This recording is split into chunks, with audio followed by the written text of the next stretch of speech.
La jeunesse, les jeunes. On entend souvent parler d'eux comme s'il n'y avait qu'une seule et même jeunesse. Avec l'IFOP et le soutien de nos partenaires, l'ascenseur a créé le tout premier baromètre des inégalités perçues par la jeunesse. Parce que tous ne sont pas nés sous la même étoile, ces 2000 jeunes, âgés de 12 à 30 ans, nous livrent leur perception des inégalités. 7 jeunes sur 10 considèrent que la société est injuste. De leur point de vue, cette injustice prend plusieurs formes. Au cours de leurs études d'abord, c'est près de la moitié d'entre eux qui considèrent ne pas avoir reçu les informations nécessaires pour s'orienter correctement. Plus particulièrement, les jeunes femmes, les jeunes vivant dans des communes rurales où les enfants de catégorie professionnelle populaire sont celles et ceux qui perçoivent le plus ces inégalités.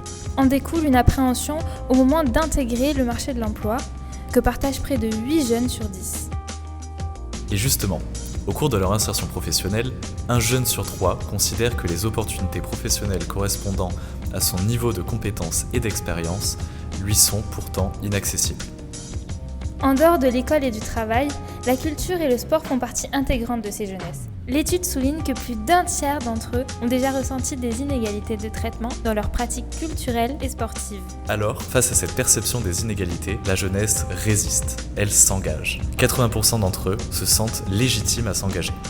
Pour agir en faveur de l'égalité des chances, il faut avant tout écouter ce que ces jeunesses, aux multiples visages, ont à nous dire. Et ce n'est qu'en leur donnant la parole qu'on réussira, tous ensemble, à réparer l'ascenseur social.